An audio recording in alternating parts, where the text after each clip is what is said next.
There is no denying that the Great Asian Navy of the Second World War was the Imperial Japanese Navy, or IJN.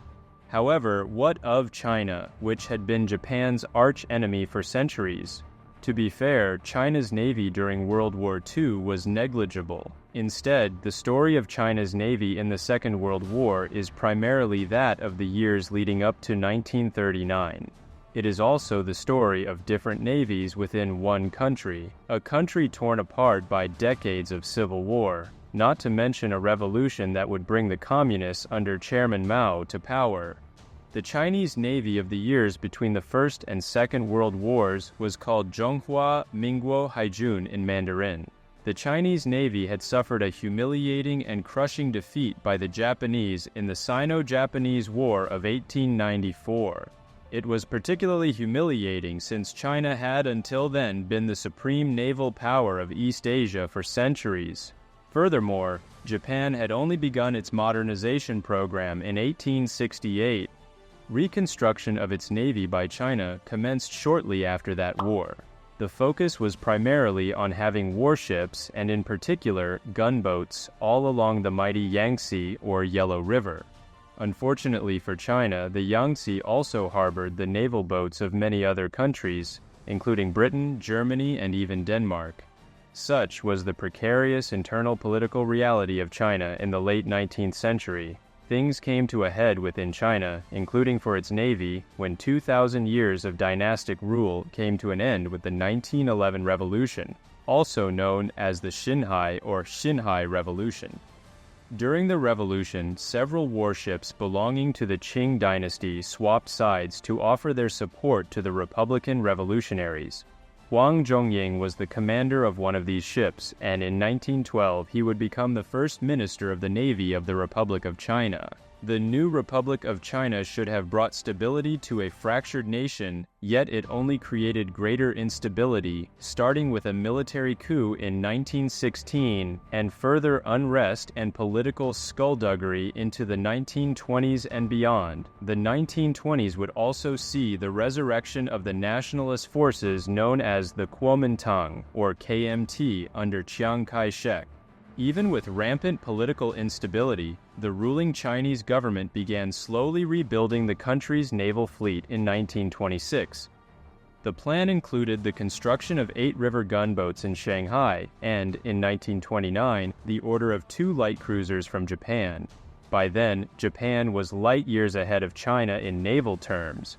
More ominously, Japan was also planning its eventual attack on China.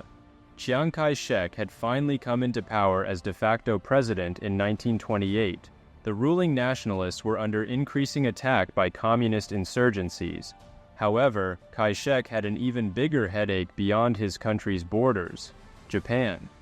The Japanese already controlled Korea, and it was known that they had their sights on Manchuria, the northern region of China rich in oil and other natural resources that the Japanese badly needed. And so the Japanese finally invaded Manchuria on September 18, 1931. Things deteriorated so badly for the Chinese state for the next few years that by 1937 it had lost sovereignty over a large part of its territory. Even worse, its eastern coastal region was almost entirely under Japanese control.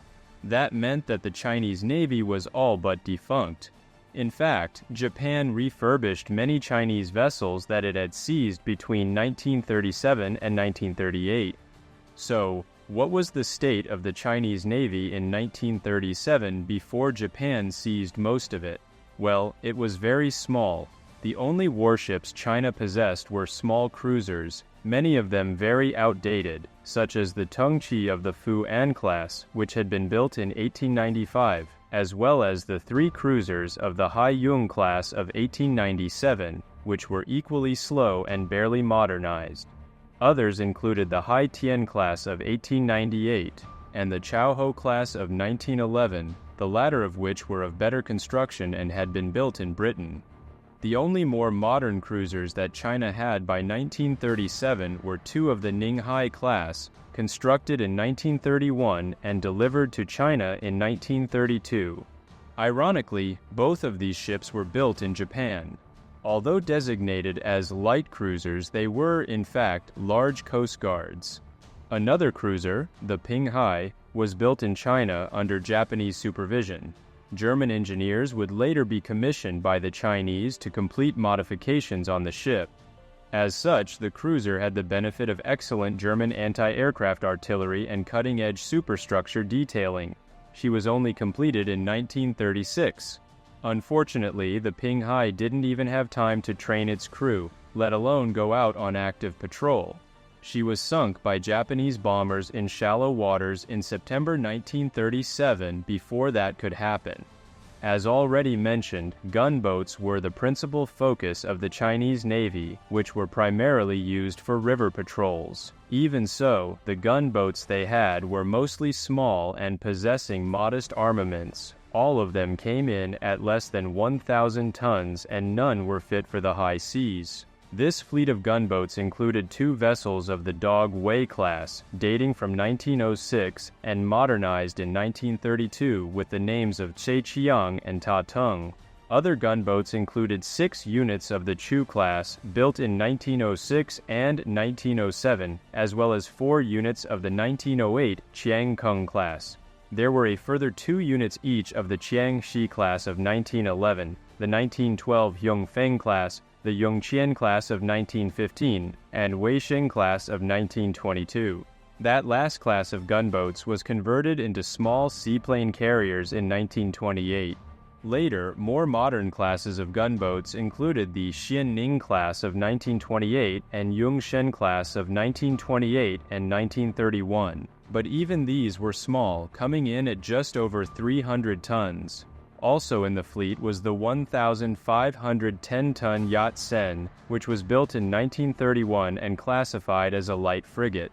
Other small and old light gunboats of between 150 and 350 tons were also part of the Chinese fleet.